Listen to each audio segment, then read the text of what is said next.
ପିଲାମାନେ ଆଜି ଆମେ ପରୀକ୍ଷା ଦର୍ପଣ 2026 ଇଂଲିଶର ମଡେଲ ପେପର 4 ମାନେ ସେଟ୍ 4ର ଅବଜେକ୍ଟିଭ ପାର୍ଟ ଡିସ୍କସ୍ କରିବା। So without further delay let's start the video. Question number 1, success in life depends on dash. ଲାଇଫ୍ରେ ସକ୍ସେସ୍ ପାଇବା କାହା ଉପରେ ନିର୍ଭର କରେ, କାହା ଉପରେ ଡିପେଣ୍ଡ କରେ? A good health, hard work and continuous learning. B good company, fair work and higher learning. C good luck, teachers advice and God's grace. D wealth, regular exercise and good manners. तो या भितर कुह पिला माने life रे success पाइबा पाई हेले कौन सब दरकार, कौन सब करबा को पड़े ना हमरो फास्ट जिनस है निजर हेल्थ कंडीशन ठीक रहिबा दरकार। ता सहित आम किसी अचिव करने चाहूँ मैंने हार्डवर्क करा पड़ो, आमर लर्निंग कंटिन्यू करा पड़ो। ताहले ऑप्शन ए हम यार answer. Success in life depends on good health, hard work and continuous learning. Next question number 2, one should avoid anything that will sap one's health. Here the underlined word means dash. तो ये पिला माने तुम भावुव किसी तो underline है, तो ये क्वेश्चन कौन कहूँ अंडरलाइन वर्डर मीनिंग। तो ये सैप्ट एक्चुअली अंडरलाइन होगा कथा जोटी कि टाइपिंग एरर जो माने रही जाइए। तो ये सैप्र मीनिंग आम कहवा। तो सेंटेंस टे बुझी दियो, सैप्र मीनिंग ऑटोमेटिक जानीदेव। कौन देछि? One should avoid anything that will sap one's health. जड़े से सब जिनस अवॉइड करने कथा जो जिनसटा कि हेल्थ को सैप करुथिबो। तो हेल्थ पे कौन हार्मफुल थी, आमर हेल्थर क्षति करुथिबो, हानिकारक थी। तो या मीनिंग कौन देखिबा? A gradually improve, B gradually strengthen, C gradually influence, D gradually weaken. तो आराम से जाने देले आम कौन हम आंसर? Gradually weakened. आमर कौन हम? आमको दुर्बल करदेव। Next question number 3, what kind of industry is ranked first in releasing large amounts of smoke and ash. Large amount of smoke आउ आस रिलीज करिबारे केउ industry fast?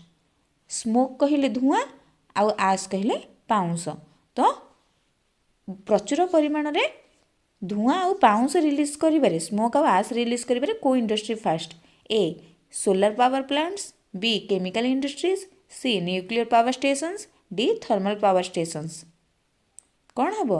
Thermal power stations. मन रखी था, थर्मल पावर स्टेशन ही सबुठारु अधिक smoke आउ ash release करि थाए, जोटा कि आम कौन कहू? तापज विद्युत केन्द्र। ओडिया रे तापज विद्युत केन्द्र बोली कहि थाउ।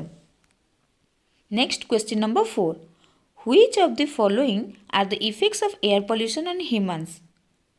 तले जो ऑप्शन गुड़िक देछि ता मध्यरु केउंडा ह्यूमन उपरे एयर पॉल्यूशन सबुठु अधिक इफेक्ट पकई थाए, माने आम मनुष्य जाति उपरे अधिक इफेक्ट पकई थाए। तो देखो कोडा?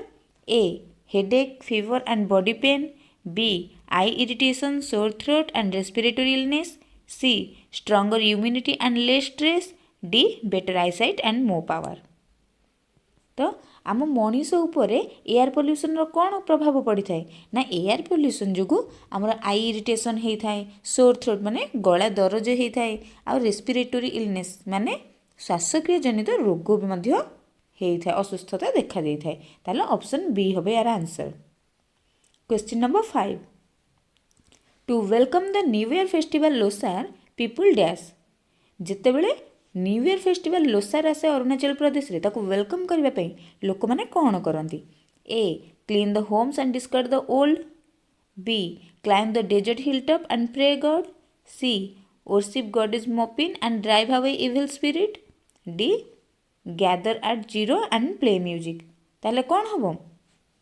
एई फेस्टिवल लोक माने तांकर घर को क्लीन करंती, आउ सब ओल्ड थिंग को डिस्कार्ड करबा पई चिंता करिथांती, नुआ जिनस आनिके घर को सजेबा पई। ताहले ऑप्शन ए हबो यार answer, clean the homes and discard the old. जानि हिला। एबे नेक्स्ट करिबा हमें question number 6, married girls and the children of Manipur are given feast and gifts during the charming festival dash. Manipur रे मैरिड गर्ल आउ तांकर पिला माने तांको केते बेले केउं समय केउं पर्व बेले तांको सब गिफ्ट दिया हुए, तापरे फीस्ट दिया हुए। को फेस्टिवल मने पकेइल? ମ୍ୟାରେଡ୍ ଗାର୍ଲ ଆଉ ତାଙ୍କର ପିଲାମାନଙ୍କୁ ଡକା ହୁଏ, ସେମାନଙ୍କୁ ସବୁ ଫିଷ୍ଟ ଭୋଜି ଭାତ ଖିଆ ପିଆ ଗିଫ୍ଟ ଫିଫ୍ଟ ସବୁ ଦିଅନ୍ତି। କେଉଁ ଫେଷ୍ଟିଭାଲ୍ ସେଇଟା? ମଜାଦାର ଫେଷ୍ଟିଭାଲ୍ ନା ନାହିଁ? କେଉଁ ଫେଷ୍ଟିଭାଲ୍ ସେଇଟା? ଚେରାଓବା ନା ଲୋସାର ନା ଚାପଚିରକୁଟ ନା ନିଙ୍ଗୋଲ ଚେକାଓବା? କେଉଁଟା? ଏଇଟା ହେବ ନିଙ୍ଗୋଲ ଚେକାଓବା। ଏଇ ଫେଷ୍ଟିଭାଲରେ ମ୍ୟାରେଡ୍ ଗାର୍ଲସ ଆଉ ତାଙ୍କର ପିଲାମାନଙ୍କୁ ଡକା ହୁଏ ଆଉ ସବୁ ଗିଫ୍ଟ ଫିଫ୍ଟ ଦିଅନ୍ତି। Next question number 7. Gandhi's inability to attend gymnastic class in time one Saturday afternoon was due to dash. Gandhiji ଯେଉଁ ଥରେ ସଟରଡେ ଆଫ୍ଟରନୁନ୍ କ୍ଲାସ୍ ଯେଉଁ ଜିମ୍ନାଷ୍ଟିକ୍ କ୍ଲାସ୍ ଥିଲା ଯେଉଁ ଯାଇପାରିନଥିଲେ ଆଟେଣ୍ଡ କରିପାରିନଥିଲେ ତା'ର ରିଜିନ୍ଟା କ'ଣ ଏଠି ପଚାରିଛି। କେଉଁ କାରଣ ପାଇଁକା ସେ ଯିବା ପାଇଁ ଅସମର୍ଥ ହୋଇଥିଲେ? A lack of energy and poor health, B heavy rain and unwillingness, C cloudy weather and lack of watch, D lack of interest in games and sports. ତ କ'ଣ ପାଇଁ ସେ ଜିମ୍ନାଷ୍ଟିକ୍ କ୍ଲାସ୍ ଆଟେଣ୍ଡ କରିପାରିନଥିଲେ ସେଦିନ? କାହିଁକି ନା ତାଙ୍କ ପାଖରେ ଫାଷ୍ଟ ଜିନିଷ ୱାଚ୍ ନଥିଲା, ତା ସହିତ ତାଙ୍କୁ ସେଦିନ କ୍ଲାଉଡ୍ ଡିସିଭ୍ କରିଥିଲା, ମାନେ ୱେଦରଟା କ୍ଲାଉଡି ଥିଲା ଯେଉଁଥିପାଇଁକି ସେ ଟାଇମ୍ ଜାଣିପାରିନଥିଲେ। ତାହେଲେ ଅପସନ୍ ସି ହେବ ୟାର answer, cloudy weather and lack of watch. Next question number 8. Gandhiji's Sanskrit teacher reminded Gandhi that Sanskrit was the language of his dash. ଗାନ୍ଧୀଜୀଙ୍କର ଯେଉଁ ସାଂସ୍କ୍ରିଟ୍ ଟିଚର ଥିଲେ କୃଷ୍ଣଶଙ୍କର ପାଣ୍ଡ୍ୟ, ସେ ଗାନ୍ଧୀଜୀଙ୍କୁ କ'ଣ ମନେ ପକାଇ ଦେଇଥିଲେ? ସାଂସ୍କ୍ରିଟଟା କାହାର ଲାଙ୍ଗୁଏଜ୍, କାହାର ଭାଷା ବୋଲି ମନେ ପକାଇଥିଲେ? ଜୈନିଜିମ୍ ରିଲିଜିଅନ୍ ନା ବୈଷ୍ଣବ ରିଲିଜିଅନ୍ ନା ଶିଖିଜିମ୍ ରିଲିଜିଅନ୍ ନା ବୁଦ୍ଧିଜିମ୍ ରିଲିଜିଅନ୍? କାହାର ବୋଲି? ନା ବୈଷ୍ଣବ ରିଲିଜିଅନ୍। ବୈଷ୍ଣବ ଧର୍ମର ଭାଷା ହେଉଛି ସଂସ୍କୃତ ବୋଲି ସେ ମନେ ପକାଇ ଦେଇଥିଲେ। Next question number 9. In the story a letter to God, the postmaster stuck to his resolution. Which option among the following supports the statement? ତ ଆମେ ଜାଣିଛେ ଏ ଲେଟର ଟୁ ଗଡ୍ ଷ୍ଟୋରିରେ ପୋଷ୍ଟମାଷ୍ଟର ତାଙ୍କ ରିଜଲ୍ୟୁସନରେ ଷ୍ଟକ୍ ରହିଲେ, ସେ ଯାହା ବି ଡିସିସନ୍ ନେଇଥିଲେ ସେଥିରେ ଷ୍ଟକ୍ ରହିଲେ। ତ ଏଇ କଥାଟା କେଉଁ କଥାରୁ ଜଣାପଡ଼ୁଛି? ଦେଖ option A, he did not want to seek Lencho's faith in god, B he needed something more than goodwill, ink and paper, C he wanted to give something for an act of charity, D all of this. देखो fast option देला कौन ना से लेंचोर भगवान प्रति जो विश्वास अच्छे ताको भांगिबा पई चाहुनथला। एटा तो ठीक कथा, सेटा पई ही से कौन से हेल्प करिवो बोली इच्छा माने इच्छा प्रकाश कला, से लेटर रिप्लाई दबो बोली इच्छा करथिले। तापर सेकेंड देला कौन, he needed something more than goodwill, ink and paper। आ से जते बेले ଲେଟରଟି ପଢ଼ିଥିଲା ସେତେବେଳେ ସେ ଜାଣିଥିଲେ କ'ଣ ଯେ ଖାଲି ଲେଖିକି କିଛି ପଠାଇଦେଲେ ହେବନି, ଗୁଡ୍ ୱିଲ୍ ଇଙ୍କ ପେପର ଠାରୁ ଅଧିକ କିଛି ଦରକାର। ଏଇ ପଏଣ୍ଟଟା ବି ସପୋର୍ଟ କରୁଛି। Next Hi wanted two give something for ଆନ୍ ଆକ୍ଟ ଅଫ୍ ଚ୍ୟାରିଟି। ତ ଯେତେବେଳେ ଜାଣିଲେ ଯେ ତାଙ୍କୁ କିଛି ଦେବାକୁ ପଡ଼ିବ ସେ ଲୋକର ବିଶ୍ୱାସକୁ ନ ଭାଙ୍ଗିବା ପାଇଁ, ତ ସେତେବେଳେ ସେ ଚିନ୍ତା କରିଥିଲେ ନା ମୁଁ ଚ୍ୟାରିଟି ନାଁରେ କିଛି ଦେଇଦେବି। ତ ତିନିଟାକ ଆନ୍ସର ଠିକ୍ ଅଛି, ତାହେଲେ ଆନ୍ସର କ'ଣ ହେବ? All of these, option D. Next question number 10. Lencho was an ox of a man. What does the underlined expression mean here? इठी underline करा है जी कौन? Ox of a man। ताले ox of a man कौन? या अर्थ कौन? Option देखो, Lencho carried the letter himself to the town. B. Lencho was eating like an animal at home. C. Lencho was working like an animal in the field. D. Lencho wrote a letter to God. तो कौन हम ox of a man कहुची। तो यार अर्थ कौन ना Lencho जी थिला जे से aux भली माने एनिमल भली प्रबल परिश्रमी थिला, प्रबल से खटे। ताहले ऑप्शन सी हम यार आंसर कौन, Lencho was working like an animal in the field. Field रे से गोटे एनिमल भली परिश्रम करे, काम करे। Next question number 11. Each little bird that sings, he made their tiny wings. The underlined word refers to dash. एठी ही अंडरलाइन कराई आ हीटा क्या रिफर करुच्ची, क्या बुझाऊँगी? द बर्ड ना द पोएट ना गॉड ना द विंग्स, क्या बुझाऊँगी? देख मीनिंग बुझ जापर। Each little bird that sings he made their tiny wings, से मानकर क्षुद्र क्षुद्र डेणा तैयारी कर, से कहले कि ना भगवान तैयारी कर। ऑप्शन सी हम यार answer God. Next question number 12. Find out the incorrect phrase given below from the poem all things bright and beautiful. तो एठी चारोटी फ्रेज देइछि, या भितरु इनकरेक्ट फ्रेज को हमको फाइंड आउट करिवार अछि। तो option A the cold wind in the winter, ये ठीक अछि, विंटर रो कोल्ड विंड कथा देइथिला। B the ripe fruit in the garden, एटा भी ठीक अछि। C the meadows where we play, एटा भी ठीक अछि। देखो ऑप्शन डी कोन देइछि, they made their tiny wings. देखो दे एठी देइछि, किंतु एठी दे कोन हेबा कथा, he made their tiny wings हेतिले ठीक हेतंदा, काना भगवान तयारी करछन। आ से माने कहिले पुनी किए, एबे आमे पूर्व क्वेश्चन रे भी देखिले कोन, he made their tiny wings लिखाइतला, जेटा कि गॉड को रेफर करथिला। तेठी दे दे देइछि, तेणु एटा भूल हबो, तेणु एइटा ही हबो correct answer. Next question number 13, which of the following expressions indicate that girls sung in the solitary reaper was full of sad music? एठी कुआइछि ऑप्शन भितरु केउ एक्सप्रेशन टी बुझौछि जे सॉलिटरी रिपर रो गीतटी सैड म्यूजिक थिला, फुल ऑफ सैड म्यूजिक। तो ऑप्शन देखा, A music in my heart, B the plaintive numbers, C far off things, D humbly. ताहले कौन हम, आम ग्लोसरी पार्ट रे पढ़ीचे प्लेंटिव नंबर्स कहले हूँ सैड म्यूजिक, ताहले ओबियसली यही एक्सप्रेशन टा ही मैच करुची, ऑप्शन बी जानी है। नेक्स्ट करिबा में question number 14, according to the poet what might the song be about, poet को अनुसार गीतटी केउ विषय रे हेथिबो बोले से भाबुछंती। A celebration and happiness only, B old sorrows battles और daily sufferings, C nature's beauty and appreciation, D about wealth and success only.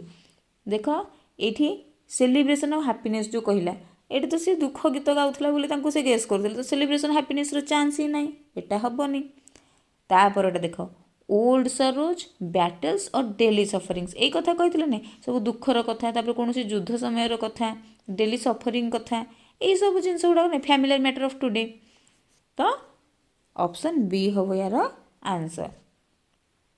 Next question number 15, according to the honey child bridal songs and cradle songs imply dash, honey child अनुसार माने daughter अनुसार bridal song और cradle सॉन्गटा कौन imply कर, कौन भरी रही, सरोज ऑफ लाइफ ना प्लेजर्स ऑफ लाइफ ना म्यूजिक ऑफ लाइफ ना स्टेजेस ऑफ लाइफ, कौन सरोज ऑफ लाइफ। कहीं झीटी विश्वास करुला जे marriage bridal song cradle song ये सबुरे कौन दुख भरी रही, ताहले सरोज ऑफ लाइफ ऑप्शन ए।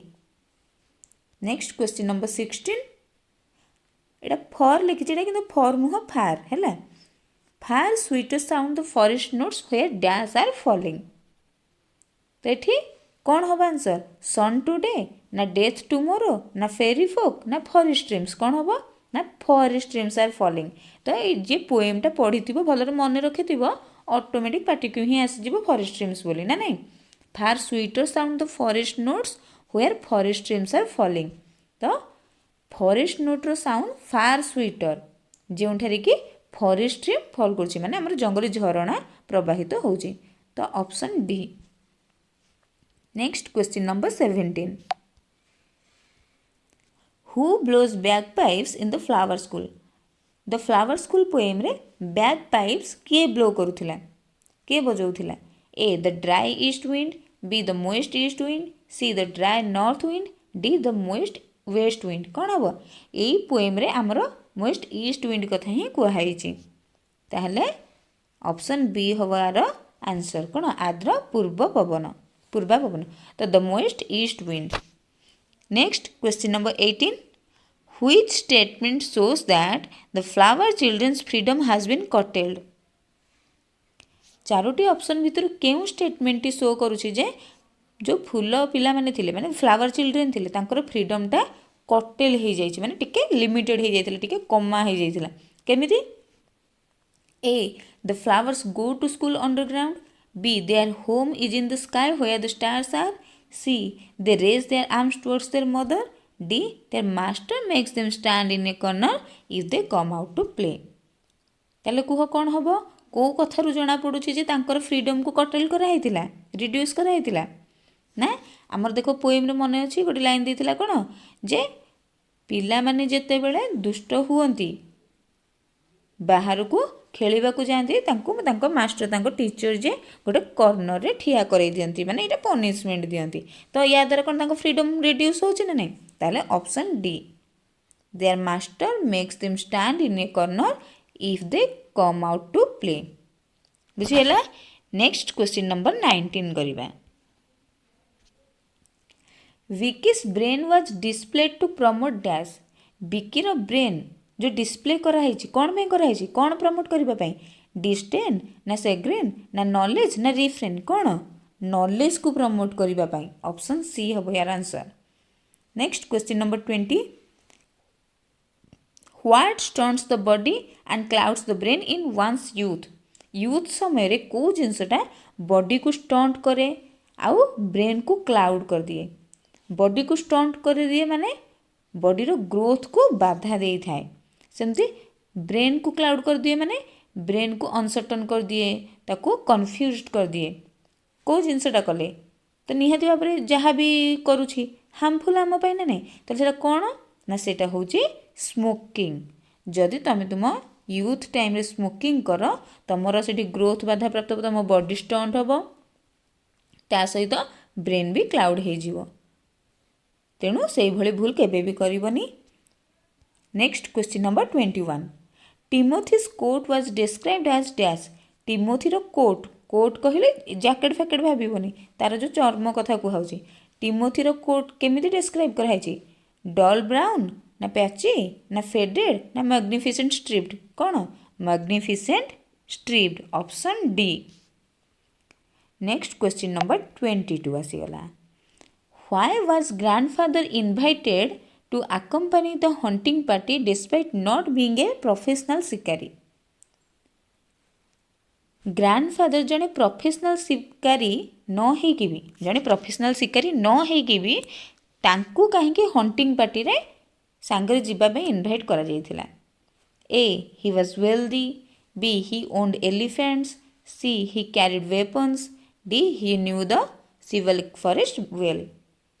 तो आम जाने कौन जेहेतु ग्रैंडफादर शिवालिक फॉरेस्ट को शिवालिक हिल को बेटर जानी तेणु तांको से हंटिंग पार्टी रे इनवाइट कराइथिला। ताले ऑप्शन डी हम यार answer. Next question number 23 how did the zoo authorities of Lucknow receive Timothy. Lucknow जो जू अथॉरिटी टिमोथी को किपरि भाव में रिसीव करथिले। ए इम्पोलाइटली, बी हेजिटेंटली, सी ग्लैडली, डी सस्पिशियसली। तो इम्पोलाइटली टोटाली तो नुह, हेजिटेंटली भी से दुई धरी नथिले बिंदास खुशी रखी थे, सस्पिशियसली संदेह भाव में भी नुह, तो ग्लैडली आम जो अलरेडी कहले कौन खुशी से माने रिसीव करथिले। ऑप्शन सी हम यार answer. Next question number 24 what quality of Olga changed Lushkoff completely. ओल्गार केउं क्वालिटी टी लस्कफ को कंप्लीटली चेंज कर देथिला। A strictness and hard work, B fear and kindness, C anger and rudeness, D sympathy and sacrifice कौन हम ना Olga लस्कफ पे बहुत सिंपथी फील करथिला। तापाई जितेबाला काठ चिरुथिला कि काठ चिरिबा ताको कहूथिला से कौन फास्ट जिनस तो से निजे परिश्रम करला किंतु कहला जे जो लस्कफ कर तो सैक्रिफाइस से बहुत करला। आ सिंपथी कौन ना ता जीवनटा नष्ट हो गला, सी ता जीवनटा नष्ट कर देछि, किछि ये करबे जीवन में कौन करिवे एमति केते कौन सब ताको धिक्कार करथिला जोटा ताको कष्ट लागुथिला। तो सी समवेदना जणाउथिला, सिंपथी जणाइथिला। तो ये जो सिंपथी जणाइथिला जहाँ सैक्रिफाइस करथिला जोटा कि ओल्गा को कंप्लीट सॉरी लस्कफ को कंप्लीटली चेंज कर देथिला। ताहले ऑप्शन डी हम यार आंसर। तापर करबा हमें question number 25 When did Sergei see Luskov sober and have no objection to work? Sergei Lushkoff को केतेबेले सोबर माने पूरा विनम्र भाव में देखिथिले आउ तार काम करिबारे कोनोसी ऑब्जेक्शन नाही बोली फील करथिले। A when Sergei engage Lushkoff in chopping wood, B when Sergei engage Lushkoff in packing and hauling off the furniture, C when Olga was scolding Lushkoff, D when Sergei met Lushkoff in Sadovya street. केतेबेले से sober आउ तार काम करने को objection नाही बोली से फील करथिले देखिथिले ना जितेबेले से तांको पाखକୁ जो फर्निचर को हलिंग और पैकिंग करने जाइथिला सेही टाइम रे। ताहले यार आंसर हबो कोन? Option B, when Sergei engaged Lushkoff in packing and hauling off the furniture. Next question number 26, what action did Jumman's अर्न threaten to take when he rudely refuse to give some money to her? जेतेबेले Jumman aunty को कौनसी money देवाई मना कर देथिला, Juman aunty सेतेबेले ताको कौन धमकेइथिले, कौन एक्शन से नेबे बोली ताको थ्रेटन करथिले? A, to go to police, B, to approach the village goons, C, to leave his house, D, to call a panchayat. तो से कौन कहिथिले ना मु पंचायत बसैबी, पंचायत डकैबी, तू मते काहेकि पैसा दौनु ना नहीं? ताहले ऑप्शन डी हबो यार answer. Next question number 27, what unfortunate event happened to one of Algu's bullock shortly after Jumman's panchayat? Jumman panchayat पर अलगुर बुलक सहित कौन होइथिला, कौन अनफॉर्चुनेट इवेंट घटिथिला? It was stolen, it fell sick, it was sold, it died suddenly. कौन होइथिला ना इट डाइड सडनली। तार दुईटी बुलक थिला, गोटे बुलक कौन होइथिला ना जुमन पंचायत पर ही तार डेथ हो सारी। ताले ऑप्शन डी हबो यार answer. Next question number 28, how was the first old pigeon physically described when he was brought before the king? ये देखो किंग हेबा कथा भूल रे काइंड लिखाई जाइए। तो फास्ट ओल्ड पिजन को केमिति डिस्क्राइब कराई जितेबले तांको किंग को सम्मुख रे पहुँचा होता? A, strong healthy and used one crutch. आमर फास्ट ओल्ड पिजन जे थिले से दीटा क्रचेस आसथिले ना नहीं, तो ये वन क्रच देछि, तो ओबियसली एटा भूल हबो। तापर स्ट्रॉन्ग भी नथिले, हेल्दी भी नथिले। तापर B, old weak and used to crutches. देखो ओल्ड ये भी ठीक अच्छी माने वृद्ध हो जाइए, वीक दुर्बल भी हो जाइए, आउ टू क्रचेस आसते, तो यहीटा ही ठीक लगुच। तथापि आर दुईटा को टिके देखीदे। सी रे देछि देखो विदाउट क्रचेस, विदाउट क्रचेस तो थर्ड ग्रांडफादर आसते ना नहीं, थर्ड ओल्ड मैन आसते। तापरे डीटा देछि वर्कड कंफर्टेबली, ये भी नुह। ताहले आमे जोटा ठीक गेस करछे ऑप्शन बी ही करेक्ट आंसर हबो, old weak and use two crutches. Next question number 29, according to the second old peasant, people obtained food during his younger days dash. Second old pigeon को अनुसार लोक मैंने केमिति food obtain करुथिले तांकर younger time रे?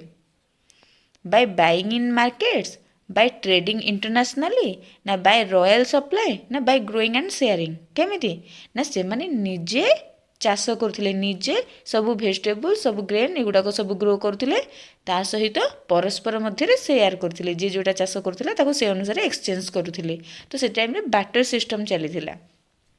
ताले यार आंसर कौन हम ना बाय ग्रोइंग एंड शेयरिंग।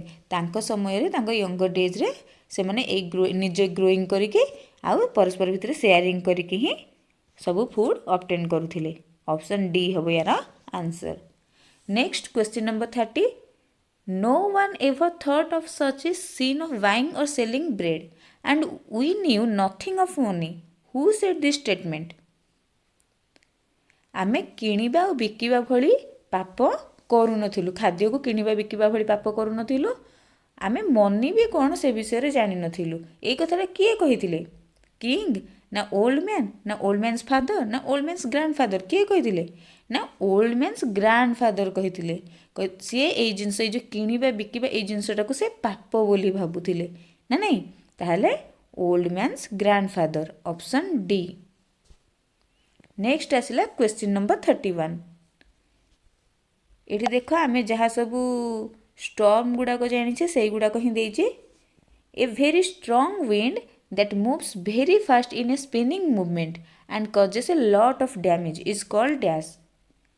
गोटे स्ट्रॉन्ग विंड जोटा कि पूरा फास्ट गति करे स्पिनिंग मूवमेंट रे आउ लॉट्स ऑफ डैमेज करथाए, तो ता ना कौन?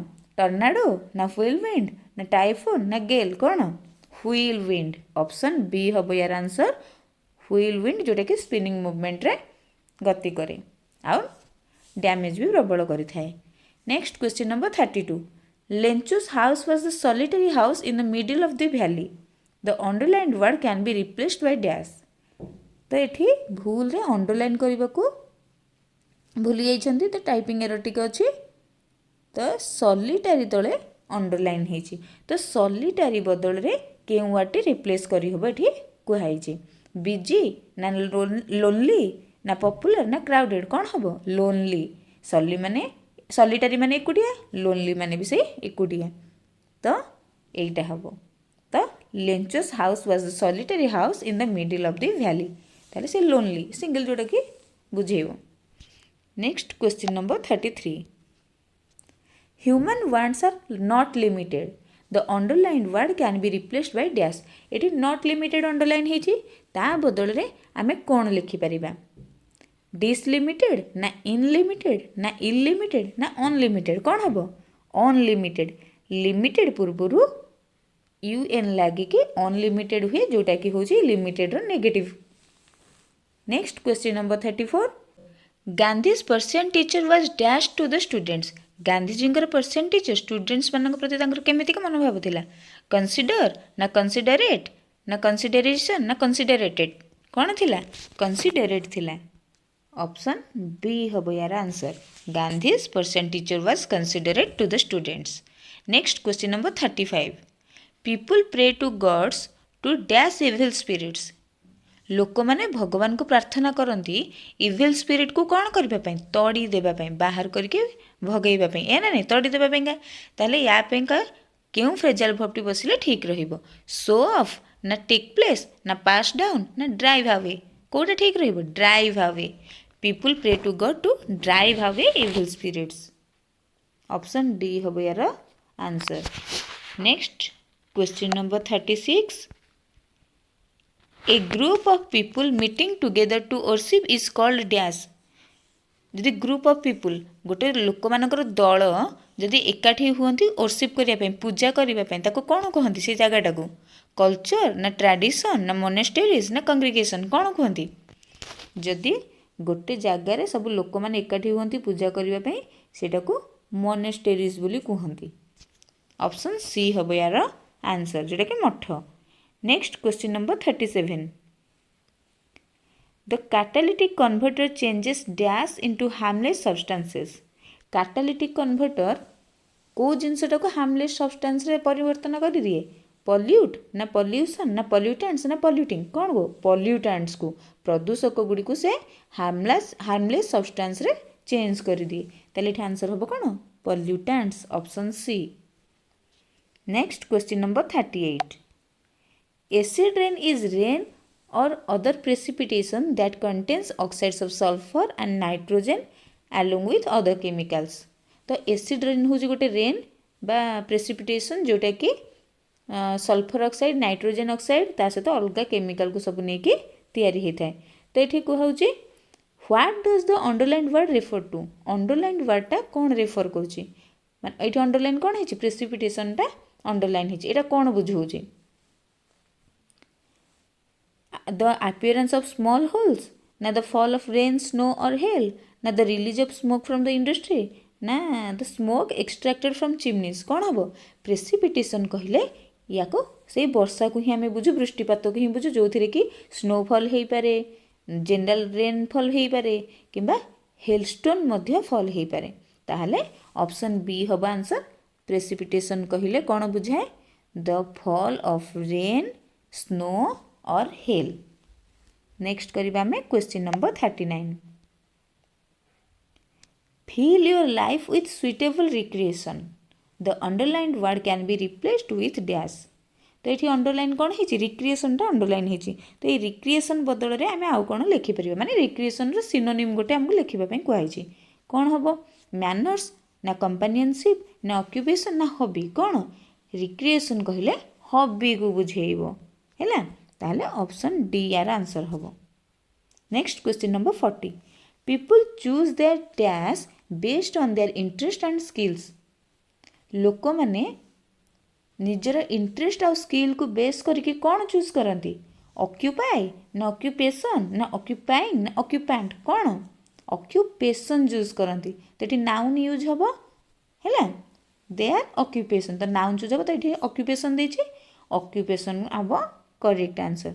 People choose their occupation based on their interest and skills. Next question number 41। Kohli said I go to gym every day. Kohli କହିଲେ କ'ଣ ନା ମୁଁ ସବୁଦିନ ଜିମ୍କୁ ଯାଏ। The indirect speech of the above sentence is dash. ତ ଏଇଠି ଆମର ସେଣ୍ଟେନ୍ସ ଦେଲା ମାନେ ଡାଇରେକ୍ଟ ସ୍ପିଚ୍ ଦେଇଛି ୟାକୁ ଆମେ ଇନଡାଇରେକ୍ଟ ସ୍ପିଚ୍ରେ କନଭର୍ଟ କରିବା। ତ କୋହଲି ସେଡ୍ ଦେଇଛି କୋହଲି ସେଡ୍ଟା ସେ କୋହଲି ସେଡ୍ ହିଁ ରହିବ। କମା ହଟେଇକି ଆମେ ସେଠି ଦ୍ୟାଟ୍ ଲେଖିବା ଦେନ୍ କୋଟେସନ୍ ହଟିଯିବ। ତାପରେ ଆସିଲା I go to gym every day. ଜାଣିଥାଅ ଯେତେବେଳେ ହାବିଚୁଆଲ୍ ଆକ୍ସନ୍ ଦେଇଥାଏ ସେତେବେଳେ ଟେନ୍ସ ଚେଞ୍ଜ ହୁଏନି डायरेक्ट स्पीच को इनडायरेक्ट स्पीच रे कन्वर्ट कला बेले। तो टेन्स चेंज हेबनी ता बोली कोन बाकी अलग चेंज हेबनी कि अलग चेंज हेबो माने नाउन फ्रेज चेंज हेबो एडवर्बियल्स चेंज हेबो ए सब चेंज हेबो। तो ये देखो आई देछि आईटा कोहली अनुसार कोहली जेतु पुओ ही हेबो सेटा ताले आईटा को हमें ही करदबा आ ही कले ही पाखरे कोन गो बसे कि गो बसेनी तेणु ता पाखरे गोज करदबा हैला। तो आई गो से प्रेजेंट सिंपल थला ही गोज भी से प्रेजेंट सिंपल ही टेंस चेंज हेलानी है। तो ही गोज हो गला तापर to gym every day rest जहाँ अच्छे आम लिखिदे फुल स्टॉप देदेले ताले एटा को ऑप्शन रे अच्छे देख जानी पारल। तो कोहली सेटटा से कोहली सेट रहिला कमा बदल रे दैट लागिला आई गोटा ही गोज हैला तापर रेस्ट जहाँ आम लिखिले। तो यहाँ कौटी अच्छी देख option D Kohli said that he goes to gym every day आम जहाँ डिस्कसन कले से अच्छी कि नहीं ताले ऑप्शन डी हम यार answer. Next question number 42 dash I would have pass the examination. इठी डैश रे कौन बसिबो देख if I work hard if I worked hard if I would work hard if I had worked hard कौन हम तामें एठू आम कन्फर्म हो गला इफ क्लोज को बेस करके क्वेश्चनटा अच्छी। तो इफ क्लोजटा ऑप्शन रे देछि मेन क्लोजटा एठी दे देछि। तो मेन क्लोज रे कौन देछि वुड हैव पास्ट। तो वुड लगी तापर हैव तापर भर्बर थर्ड फॉर्म जानी था जिते बेले मेन क्लॉजटा वुड हैव प्लस V3 रे थाए तार इफ क्लासटा सब इफ क्लॉजटा सब बेले पास्ट परफेक्ट रे थाए। तो ऑप्शन भीतर देख कोटा पास्ट परफेक्ट अच्छी देख ऑप्शन डी इफ लिखा इफ आई लिखाई तापर देख हार्ड वर्कड पास्ट परफेक्ट कि नहीं ताहले एटा हम आमर correct answer if I hard worked I would have passed the examination. Next करिबा में question number 43 the gardener has watered the plants this morning. एठी सेंटेंस देछि तापर ताको पैसिवाइज करिबा पई कुहाइछि पैसिव रे कन्वर्ट करिबा पई कुहाइछि। तो देखो याको पैसिवाइज कले कोन हबो फास्ट जिंस देला सेंटेंस टाको पूरा फोकस कर आंसर तापर पछर देखिबा कोन हबो। The gardener has watered the plants this morning. तो एठी ऑब्जेक्ट कौन ऑब्जेक्ट होची द प्लांट्स प्लांट्स हो गला तापर देखो एठी टेंस कौन अच्छी हाज वाटर देछि ता माने प्रेजेंट परफेक्ट अच्छी आ प्रेजेंट परफेक्ट थिले हमर कौन हुए ना से हाज पाखरे बीन टे बसे। तो एटा ऑब्जेक्ट हमर देछि कौन द प्लांट्स। तो द प्लांट्स पाखरे हम हाज के हाब बसेबा जेहेतु एटा हमर हाज अच्छी ताहले जेहेतु द प्लांट्स प्लूराल तेणु हाज बसिबोनी ता पाखरे हाब बसिबो द प्लांट्स हाब आ प्रेजेंट परफेक्ट रे थिले ता पाखरे बीन बसे ताले द प्लांट्स हैव बीन तापर V3 वाटर्ड लागिबो the plants have been watered this morning by the gardener. यही आंसर ना नहीं देखो को ऑप्शन रे अच्छी जिंसटा एटा देखो अच्छी ऑप्शन ए रे the plants have been watered this morning by the gardener जानि हैला ताले ऑप्शन ए यार आंसर हैला। नेक्स्ट करिबा question number 44 success comes to those dash work hard and continue learning. तो सक्सेस से ही मानक मिले जी कठिन परिश्रम करती आउ लर्निंग कंटिन्यू करती। तो आम जीए कहले तो जानी था जिते पर्सन बाय यूज होची आ जीए उद्देश्य रे से केस रे आम लगेबा हु। तो ऑप्शन बी हम यार answer success comes to those who work hard and continue learning. Next question number 45 Mr Sahu gave dash smoking 2 years ago। Mr Sahu smoking को 2 वर्ष तलू गिव अप करने कथाटी कहुई। तो त्याग करने कथा कि गोटे जिन छाड़ा कथा कहु मैंने गिव अप कथा कहला। तो ये गेप पाखे कौन लगे अप लगे। ऑप्शन सी हम ये answer. Next question number 46 my mother's letter was written dash a blue pen. तो ये कौ प्रिपोजिशनटा लगे ठीक रहिबो जानी था जिते बड़े कौन जिनस गोटे यूज करने कथा कहुच्छे कौन इंस्ट्रूमेंट यूज करने कथा कहुच्छे जेनेराली जदि से किसी आर्टिकल की पॉजिटिव न थाए इन लगे आदि आर्टिकल पॉजिटिव किसी लगी थाए से केस रे विथ लगे। तो ये देख ब्लू पेन पूर्व आर्टिकल लगी ए लगी जाइए तो यही केस रे आमे विथ लगेगा। फरकटा बुझीगला जदि ये खाली ब्लू पेन दे था ताहले आमे इन लिखि था इन लिखि था जेहेतु ये ए दे देइछि माने गोटे आर्टिकल रे यूज होइछि एई केस रे आमे विथ लिखिबा जानिला आर्टिकल हो कि पॉजिटिव हो विथ हबो आ जदि खाली रहिछि इन हबो। Next question number 47 would you mind dash your WhatsApp number. एठी देइछि हमर नॉन फाइनाइट वर्ब यूज करबा पई माने बेयर इन्फिनिटिव हबो ना 2+ इन्फिनिटिव हबो ना आईएनजी फॉर्म ना एडी फॉर्म कौन हबो। तो जानी था पिला माने जेते बेले माइंड देइथिबो मेन वर्ब सेही केस रे सबु बेले ता पाखरे जेरंड यूज हुए। तो जेरंड कहले आमे जानछि कोन आईएनजी फॉर्म ताहले एठी शेयरिंग देइछि शेयरिंग ही एठी आंसर हबो। Would you mind sharing your WhatsApp number जानि हला माइंड थिले जेरंड यूज हुए। Next question number 48 either you or your friend dash my pen. तो जानी था जो आइदर और नाइदर नर ए सब लगी थाए से केस रे सेकेंड पार्टिकल जोटा लगी थिबो ता पाखरे जो नाउन फ्रेज थाए तारी अनुसार ही वर्ब बसे सिंगुलर हेतिले सिंगुलर प्लुराल हेतिले प्लुराल।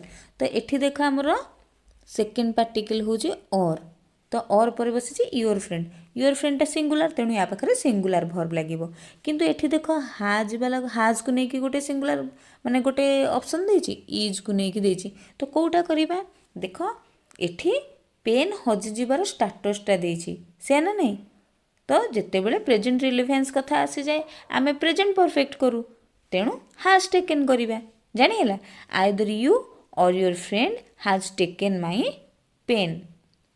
तो किए पेन नहीं से कथा पड़ जाए तेणु प्रेजेंट परफेक्ट जानिला ताहले ऑप्शन बी हबो यार answer. Next question number 49 pick out the correct grammatical sentence. Correct grammatical sentence को पिक आउट करो। Option A Hardik bats not only well but also balls well. B Hardik not only bats well bowls well. C not only Hardik bats but bowls well. D Hardik not only bats but also balls well.